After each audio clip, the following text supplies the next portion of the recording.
हे मी काय करतोय तर ही आता फवारणीची तयारी चालू आहे। आता ही फवारणी आपण का म्हणून घेतोय तर जी आपली छाटणी झाल्यानंतर नवीन पालवी जी फुटण्यासाठी आपण फवारणी घेतोय।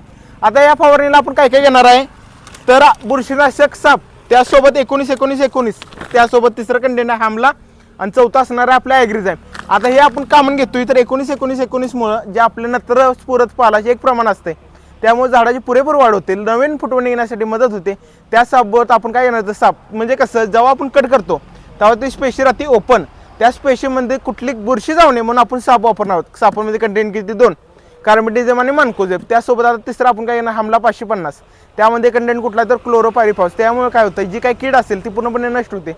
आणि चौथा आपल्या ॲग्रीझाईम, ॲग्रीझाईममध्ये घटक किती 3 humic acid, fulvic acid, amino acid. त्याचं काय कार्य असतं तर जी काय आपले झाडं स्ट्रेसमध्ये जातात ती थांबण्यासाठी आपण ही फवारणी घेतो। ह्याचं प्रमाण खाली येत असेल ही फवारणी 15 दिवसा फरकाने 2 वेळा घ्या, म्हणजे कसं ही पालवी फक्त माझी 15 दिवसात निघाल्या आणि हे काम तुम्ही जर का फवारणी घेतली तर फक्त 10 दिवसात होणार। म्हणून अशाच व्हिडिओसाठी आम्हाला सबस्क्राईब करायला विसरू नका, जेणेकरून तुमच्यापर्यंत चांगली माहिती नक्की पोहोचेल। जय जवान, जय किसान, जय महाराष्ट्र, धन्यवाद।